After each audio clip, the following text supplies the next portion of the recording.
আপনার সন্তানকে জানান সুখী হতে সব কিছু লাগে না, সব কিছুর প্রয়োজন নেই। আপনি মা, আপনি আপনার সন্তানকে জীবনের সুখের মূল মন্ত্রটাকে শিখায় দেবেন। আপনি মা, আপনি সারা জীবন থাকবেন না এই পৃথিবীটাতে, আপনি চলে যাবেন, আপনার সন্তান থেকে যাবে এই পৃথিবীতে তার ফ্যামিলির সাথে। আপনি তাকে সেজন্য আপনার অবর্তমানে ভালো থাকতে শেখান, সেটা এখন থেকে শেখান।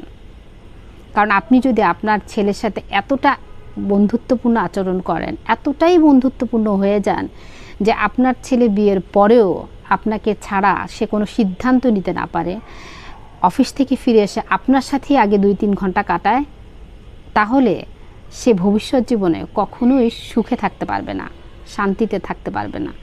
তাকে আপনি শেখান, আপনাকে নয়, প্রায়োরিটি টাইম বউকে দিতে হবে। তাকে আপনি জানান, শেখান বউয়ের মতামত নিয়ে চলতে। তাকে আপনি শেখান বউকে ভালোবাসতে, সম্মান দিতে, দাম দিতে। তাহলে আপনার সন্তান, আপনার ছেলে সন্তানটা জীবনে অনেক সুখে এবং শান্তিতে থাকতে পারবে, যেটা দেখে আপনি শান্তি পাবার চেষ্টা করেন। আমরা একটু পাল্টাই, কি বলেন? পাল্টানো উচিত। সময়ের সাথে সাথে সেই টিপিক্যাল শাশুড়ি হয়ে থাকাটা উচিত না। আমরা যারা আধুনিক নতুন শ্বশুর শাশুড়ি হব, ছেলের মায়েরা, ভবিষ্যতে আগামী 5, 7, 10 বছরের মধ্যে আমরা যারা শ্বশুর শাশুড়ি হব, বৌমা আসবে আর কি, তারা আমরা নিজেদের মেন্টালিটিটা একটু পাল্টাই, একটু ছেলেদেরকে ডেভেলপ করি, ছেলেদেরকে আমাদের কাছ থেকে একটু দূরে রাখার চেষ্টা করি। আমরা মা, আমরা বাবা, আমাদের সাথে তাদের একটা বন্ধুত্ব থাকবে, কিন্তু তার মধ্যে একটা দেয়াল থাকা খুবই প্রয়োজন। এই দেয়ালটা তুলে দিয়ে আপনি আপনার সন্তানের জীবন ডিস্ট্রয় করবেন না। আপনি আপনার সন্তানকে শেখান, আপনি আপনার সন্তানকে জানান অনেক টাকা উপার্জনের প্রয়োজন নাই, অনেক টাকা দিয়ে সুখ কেনা যায় না। সুখ শান্তি সব ঘরের মধ্যে থাকে, রেডিমেড থাকে। অনেক গরিব ঘর থেকে দেখেন না, অনেক সময় মানে অনেক সুন্দর একটা প্রাণ খোলা হাসির আওয়াজ পাওয়া যায়। ওই হাসিটা কেন বলেন তো? শুধু কি টাকা দিয়ে সুখ শান্তি কেনা যায়? ওই হাসিটা হাসতে শুধু কি টাকা লাগে? টাকা আছে ওদের, টাকা নাই। টাকা দিয়ে সবসময় সুখ শান্তি কেনা যায় না। এই জিনিসটা আপনার সন্তানকে শেখান, জানান। আপনি আপনার সন্তানকে শেখান অল্প জিনিসে দিয়েই বউকে কিভাবে সুখে রাখা যায়।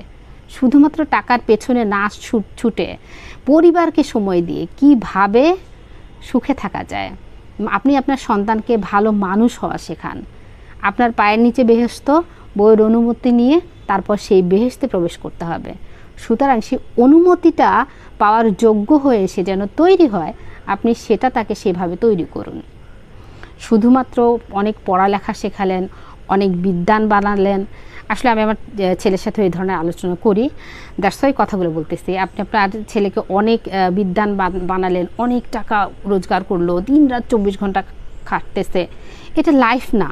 অনেক কিছু করার প্রয়োজন নেই। অনেক জমি জমা টাকা পয়সা, আমার ছেলেকেই আমি এসব বলি, বাবা অনেক জমি জমা টাকা পয়সা এসব দিয়ে কী করবা? সবাই একদিন চলে যায় দুনিয়া ছেড়ে। তার চেয়ে বরং তুমি তোমার বাচ্চা কাচ্চাকে মানুষ করার চেষ্টা করো, বউটাকে অনেক শান্তিতে রাখার চেষ্টা করো, যাতে সে তোমাকে অনেক সুখে রাখার চেষ্টা করে। ঠিক আছে? এই সূত্রটা আপনিও আপনার সন্তানকে দেন। এই সুখের এই জিনিসগুলো যখন আলোচনা করবেন না, আপনার সাথে আপনার সন্তানের বন্ডিংটা তো অবশ্যই ভালো হবে। সন্তানকে ব্ল্যাকমেল করবেন না যে আমি তোমার জন্য এইটা করছি, ওইটা করছি, সেইটা করছি, তুমি আমার জন্য। তো আপনি সন্তান যে এই ছেলে সন্তানের কাছে এত আশা রাখবেন না, এতটা আশা রাখবেন, এতটা চাপে রাখবেন, এটা আসলে ঠিক না। ঠিক আছে? আপনি তো আপনার সন্তানকে জন্ম দিয়েছেন, আপনি তো করবেন, এটা স্বাভাবিক একটা হিসাব। বরঞ্চ তাকে সুখে থাকার মন্ত্রটা শেখান, সে এমনিতেই আপনাকে শান্তি দিবে। ঠিক আছে? এমনিতেই আপনাকে শান্তি দেবে। যাক, ভিডিওটা ভালো লাগলে একটি শেয়ার করে পাশে থাকবেন। আসসালামু আলাইকুম।